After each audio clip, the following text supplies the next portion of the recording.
Olá pessoal, sejam todos bem-vindos ao Cas Basquete. Como vocês sabem, aqui o basquete não para e estamos aqui mais uma vez para fazer essa análise do jogo entre o OKC e o Wolves que aconteceu no Target Center, o jogo 3. O jogo 3 foi um massacre. Como já era de se esperar, o Wolves veio mordido. O Wolves veio tão mordido que aplicou uma intensidade, uma agressividade no jogo e nos primeiros minutos, né, já estava levando uma vantagem absurda.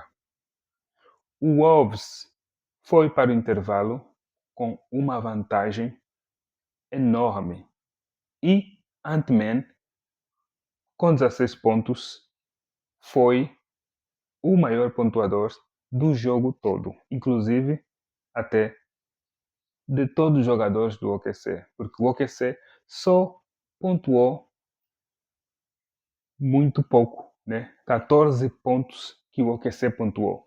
O OKC registrou a sua pior pontuação da temporada, 14 pontos somente. Nunca havia registrado nesta temporada 24, 25, 14 pontos e foi logo registrar no playoffs num jogo decisivo, principalmente para o lado do Wolves, né?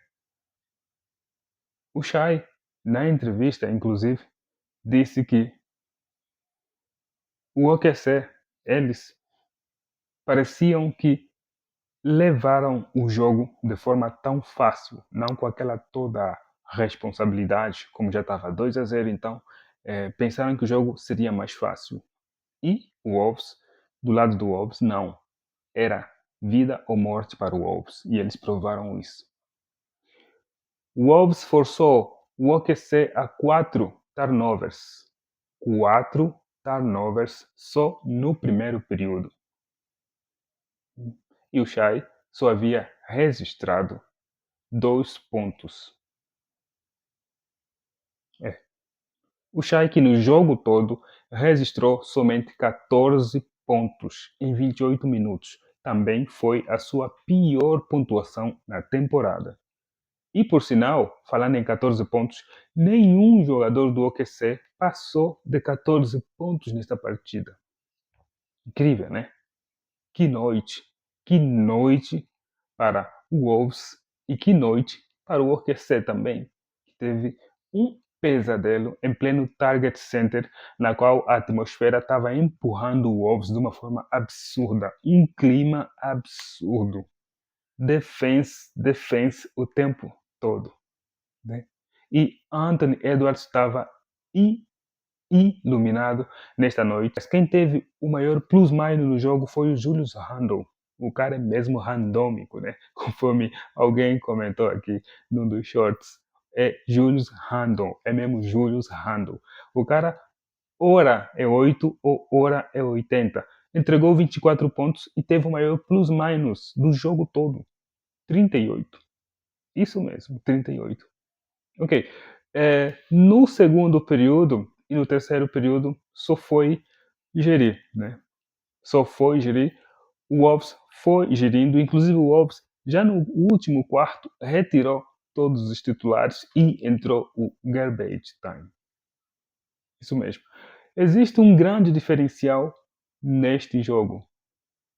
Chris Finch fez uma boa leitura e trouxe uma novidade que foi o divisor de águas nesse jogo, que foi o elemento surpresa. Terence Shannon Jr., grava bem esse nome. Terence Shannon Jr. foi o cara que praticamente diferenciou o jogo. Com 15 pontos, carry para o garoto, né? Hulk, por sinal, sua primeira temporada. E entrou, aplicou muita agressividade, muita confiança, muita intensidade nos dois lados da quadra. Tanto é que a equipe titular, todos os titulares, né, todos os jogadores notáveis do Timberwolves estavam atônitos com a atuação do garoto e todos estavam parabenizando. Inclusive até a torcida estava parabenizando também. Então foi uma noite gloriosa para ele e ele foi o grande divisor de águas. O cara roubou bola, o cara defendeu, e atacou, sem medo, né?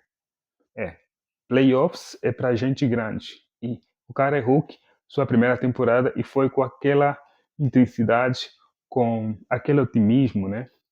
Com aquela segurança. Isso é muito bom. É, também o Wolves contou realmente com uma noite muito boa em termos de arremesso, tanto de 3 pontos como arremessos de quadra. Né? O OKC registrou 30, 31%, para ser mais exatos, né? 31% em termos de arremesso de 3 pontos, enquanto que o Wolves arremessou 51% no caso, né?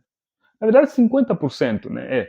O Wolves arremessou 50%, porque foram de 20 arremessos tentados, de 40 arremessos tentados, converteu 20. Então foi 50%.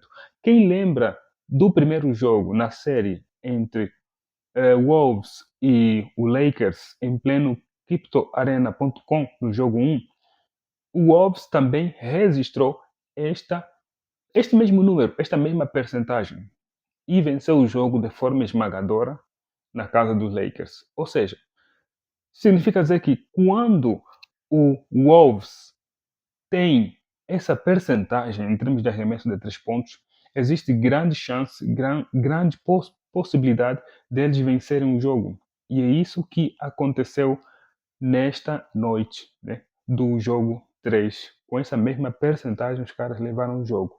Além de 50% de arremesso de 3 pontos, o Wolves também registrou 57% de arremessos de quadra. 57% de arremessos de quadra. É muito, mas muito mesmo.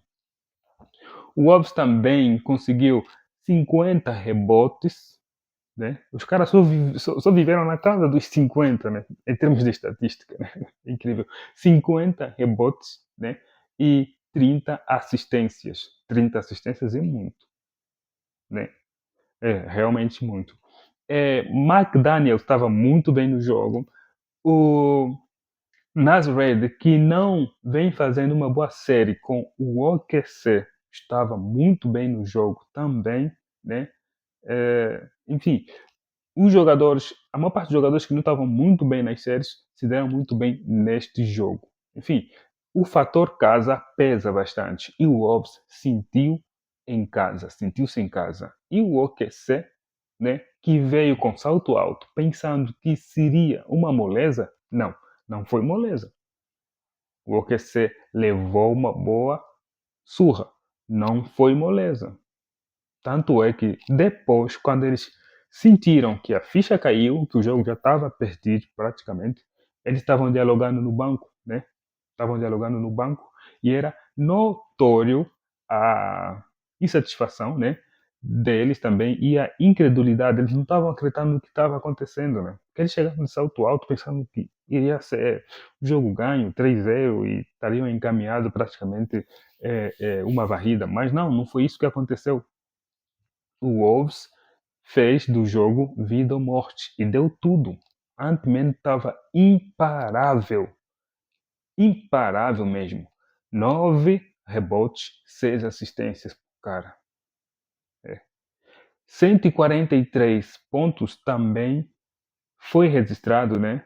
Como o recorde da franquia, a maior pontuação na história da franquia do Wolves. Foi um jogo que entrou para a história. E isso pode mudar o rumo dessa série. Este jogo pode mudar o rumo dessa série, porque já não será mais praticamente uma varrida. Agora o Wolves vai chegar no próximo jogo muito mais mordido, com muito mais vontade, com muito mais confiança e segurança para vencer esse jogo e tentar empatar a série e tornar as chances 50%, tornar as chances iguais para as duas franquias. Né? Que jogo, gente! Que jogo! Eu estava assistindo o jogo, né? Estava assistindo o jogo, fazendo apontações, evidentemente, né? Para trazer todos esses dados que eu estou trazendo aqui. E eu percebi logo nos primeiros 5 minutos que o fator casa estava sendo determinante. A atmosfera estava muito alta, estava absurda. eu percebi também com aqueles turnovers que o OKC estava cometendo que hoje não era o dia do OKC. E hoje, realmente, o Wolves vai ganhar o jogo. Por quê? As bolas de três estavam entrando, o Wolves estava atacando o garrafão e havia uma confiança absurda. Eu não sei o que explicar, mas havia uma confiança absurda nos jogadores do Wolves. E o Wolves fez exatamente aquilo que eu já venho falando nos vídeos anteriores. O que eu venho falando nos vídeos anteriores? O Wolves precisava de atacar o garrafão com intensidade. O Wolves precisava defender com agressividade também com muita intensidade, né? E eles fizeram isso, provocando vários turnovers por parte do OKC, já ir perdendo bolas, né? É, e também eles chutaram de três quando sentiram que havia essa confiança, quando era o dia, né? Porque as bolas de três caindo, eles já perceberam, hoje é o nosso dia. Então, as bolas de três estão caindo, vamos continuar, vamos arremessar de três. É isso que eu falo. Quando você sente confiança, arremessa. Quando você sente que não é o seu dia de três, enfim, esquece, muda de estratégia. Mas neste jogo era o dia de três e eles sim foram, partiram para cima. Nazareth acertando, Mike Daniels acertando, o próprio Anthony Edwards acertando, fazendo jogadas absurdas, né? Então, pessoal, foi um jogo muito, mas muito decisivo e o OKC está agora preocupado, né? Existe essa preocupação por lado do OKC e obrigatoriamente tem que ganhar o próximo jogo, mas não será fácil porque será na quadra do Target Center em casa do Wolves. Então, pessoal, tudo de bom para vocês e até ao próximo vídeo. Olha, não se esqueça de curtir, não se esqueça de comentar, não se esqueça de compartilhar esse conteúdo para outras pessoas mais que gostam de basquete e não só, ok? Sua opinião é muito importante para que possamos melhorar muito mais o nosso conteúdo. Até o próximo vídeo, pessoal.